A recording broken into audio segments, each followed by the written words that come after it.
چھوٹی سی ویڈیو میری نظروں کے سامنے سے گزری ہے اور یہ ایک بیسیکلی ہم ٹی وی پر ہم نیوز پر ایک ٹاک شو ہے جس میں یہ صاحب جو ہے ایک پینل بٹھا کر جس میں ڈاکٹر ہود بوائے ہیں، وفاقی وزیر تعلیم شفقت محمود صاحب ہیں اور ڈاکٹر عائشہ رزاق جو ہیں وہ اس پینل میں شامل ہیں، اور اس میں بات ہو رہی ہے جو ریسنٹ امپروومنٹ ہوئی ہے ہمارے کریکولم میں، جس کو ہم سنگل نیشنل کریکولم کہہ رہے ہیں۔ پہلے آپ یہ ویڈیو کا کچھ پورشن دیکھیں اور پھر جس پوائنٹ پر میں بات کرنا چاہ رہا ہوں لیٹس موو ٹورڈ اس کے اندر نہ صرف بچوں کو قرآنی آیات یاد کرنی ہوں گی، ان کے ترجمے یاد کرنے ہوں گے، لیکن عربی زبان میں حدیثیں یاد کرنی ہوں گی، ان کے ترجمے، اور اس کے علاوہ مختلف دعائیں کھانا کھانے سے پہلے، کھانے کے بیچ میں، کھانے کے آخر میں، سیڑھی چڑھنے سے پہلے، سیڑھی اترنے سے اور اترنے کے بعد، وغیرہ وغیرہ۔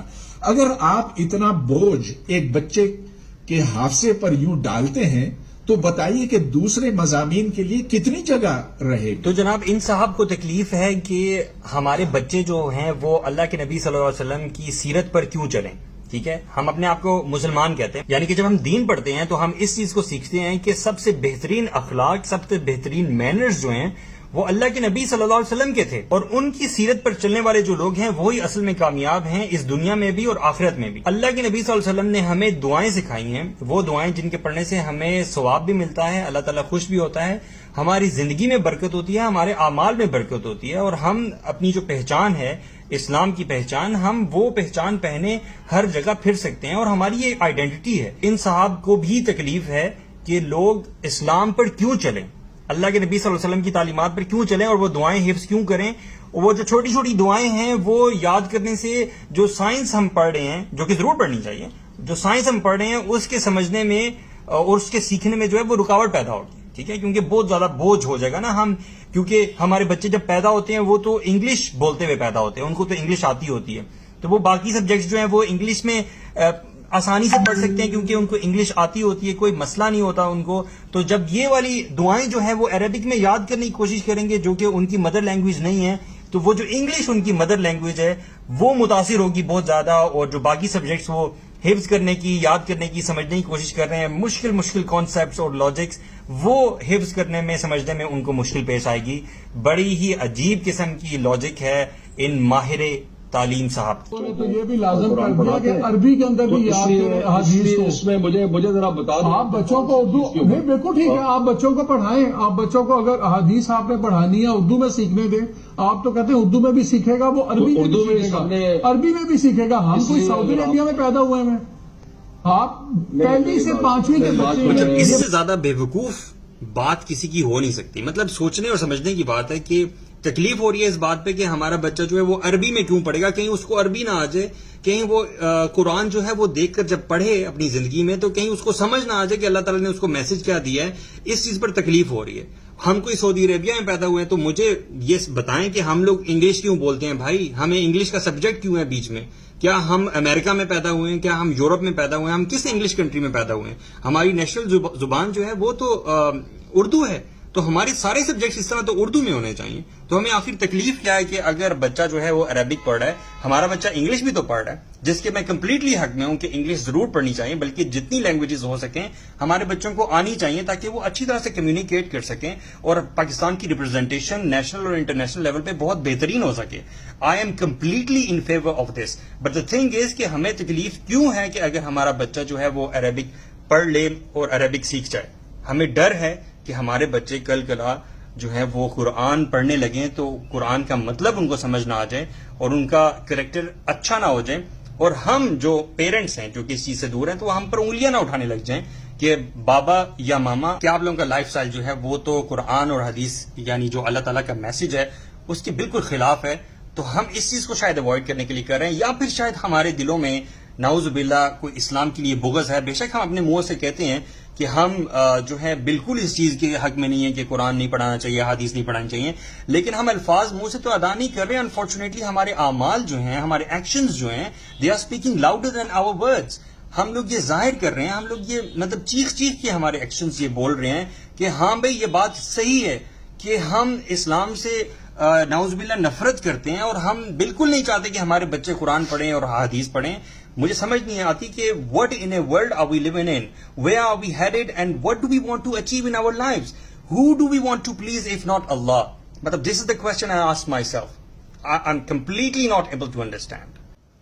میں یہ کہہ رہا ہوں کہ پہلی سے 5ویں گریڈ کا جو بچہ ہے، جو 6 سال سے لے کے 8-9 سال کا بچہ، اس پہ ایک وزن ڈالنے کی بات ہے، انفارمیشن کی، نالج کی، ایجوکیشن کی. آپ نے جو بنا آپ تو وہاں سے اس کو پورا عالم بنا کے نکالنے کے چکر میں. اب سوچنے کی بات یہ ہے کہ ہم سب لوگوں کو تکلیف سب سے زیادہ اس چیز کی ہوئی ہے کیونکہ اسلامیات کے سبجیکٹ میں سیپریٹلی کچھ قرآن کا حصہ اور کچھ احادیث کی ریڈنگ اور بہت کم حدیث کا وہ حصہ ہے جو کہ حفظ کرنے کے لیے ڈال دیا گیا ہے. میں حیران ہوں کہ ہم لوگ کس قسم کے مسلمان ہیں کہ بجائے خوش ہونے کے ہم لوگوں کو تکلیف ہو رہی ہے اس بات پہ. اور مجھے یقین ہے جن لوگوں کو تکلیف ہو رہی ہے وہ اس بات پر بہت زیادہ خوش ہوتے کہ اگر تھیورمز ایڈ کر دیے جاتے یا کوئی ایڈوانس انٹیگریشن ایڈ کر دی جاتی تو یقیناً ان لوگوں کو بالکل تکلیف نہ ہوتی. لیکن تکلیف اس لیے ہو رہی ہے کہ ہمارے بچے جو ہیں وہ کہیں اسلامیات نہ پڑھ لیں کیونکہ ہم لوگ مسلمان ہیں تو ہمیں اسلامیات جو ہے اسلام جو ہے وہ کم سے کم آنا چاہیے. تو اس لیے ہمارے بچوں کو اسلام کوئی بھی نہ پڑھائے. میں یہ جاننا چاہوں گا کہ مدارس کے اندر سائنس کیسے پڑھائی جائے گی. آخر سائنس کبھی مدارس میں پڑھائی نہیں گئی ہے جس طرح سے پڑھائی جانی چاہیے. سائنس وہ چیز ہے جس میں عقل و خرد کا استعمال ہوتا ہے، جہاں رٹا نہیں چلتا. اب اگر آپ یہ دیکھیں کہ مدارس اور عام سکول میں فرق کیا ہے.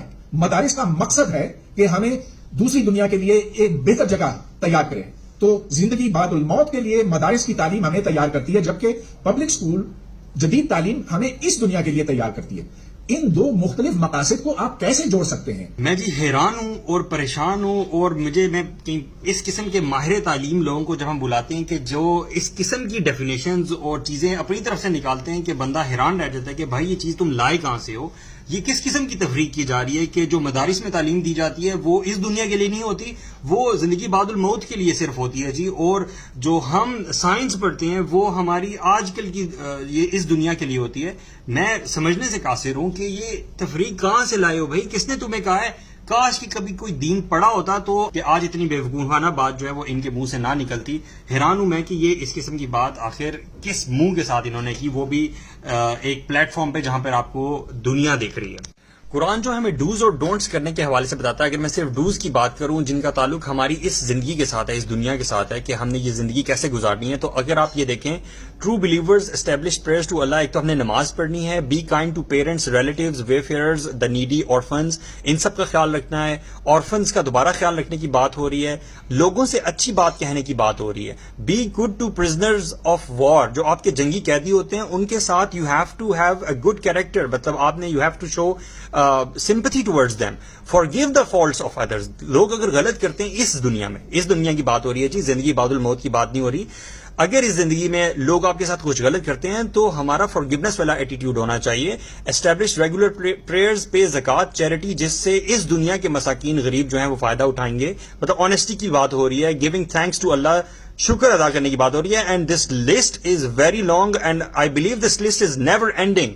مطلب اس لسٹ کو جتنا بھی پڑھ لیا جائے جو بات ہے وہ ختم نہیں ہو سکے گی. اور یہ اس سب کے بعد ہم یہ کہیں گے جی جو مدارس میں جو تعلیم دی جاتی ہے، جو پڑھایا جاتا ہے، اس کا تعلق اس زندگی کے ساتھ نہیں ہے بلکہ آنے والی زندگی کے ساتھ ہے، جبکہ سائنس کا تعلق جو ہے وہ اس زندگی کے ساتھ ہے. اگر کبھی قرآن جو ہے وہ کھول کر پڑھا ہوتا تو ضرور پتہ چلتا کہ قرآن میں آپ کے اخلاق کو بہتر کرنے کے لیے آپ نے زندگی کیسے گزارنی ہے، آپ کا کوڈ آف کانڈکٹ کیا ہونا چاہیے. یہ ساری چیزیں آخر دی کہاں ہیں؟ ہمارے مورلز جو ہیں وہ ہم مورلز کہاں سے لیتے ہیں؟ ایتھیکل ویلیوز جو ہیں وہ ہم کہاں سے لیتے ہیں؟ وہ ساری چیزیں ہم قرآن و حدیث ہی سے تو لیتے ہیں. اللہ تعالیٰ نے ہمیں پیدا کیا ہے اور اللہ تعالیٰ نے ہماری ٹریننگ کے لیے کہ زندگی کیسے گزارنی ہے، زندگی میں جو مسائل درپیش ہوں گے ان کے جواب میں ہمارا بیہیویئر کیا ہونا چاہیے اور بیسٹ پاسبل ایکشنز کون کون سے ہونے چاہیے جس سے ہم بہترین زندگی گزار سکتے ہیں. یہ سارے رولز، یہ سارے پرنسپلز ہمیں آخر دین نے تو دیے ہیں کہ آپ نے زندگی میں ایک اچھا شخص بن کے کیسے رہنا ہے. اپنے پیرنٹس کے ساتھ آپ کا تعلق کیسا ہونا چاہیے، اپنے رشتہ داروں کے ساتھ آپ کا تعلق کیسا ہونا چاہیے، آپ کا نیبرز کے ساتھ سلوک کیسا ہونا چاہیے، غرباء اور مساکین کے ساتھ آپ کا رویہ کیسا ہونا چاہیے, اور آپ نے جو اپنی ویلتھ ڈسٹریبیوٹ کرنی ہوتی ہے, آپ نے جو زکوٰۃ دینی ہوتی ہے, وہ آپ نے کس طرح سے کرنی ہے. حسن معاشرت جو ہے وہ ہمیں قرآن و حدیث نے ہی تو سکھایا ہے, ہمیں کہاں سے سائنس نے یہ چیزیں سکھائی ہیں. تو ہم یہ کیسے کہہ سکتے ہیں کہ دین جو ہے وہ آپ کا, اس کا تعلق جو ہے وہ زندگی بعد الموت کے ساتھ ہوتا ہے, اور آپ کی جو زندگی ہے جس میں آپ ابھی رہ رہے ہیں, یہ دنیا جو ہے, اس کے حوالے سے ہمارا دین ہمیں کچھ نہیں سکھاتا. یہ کس قسم کی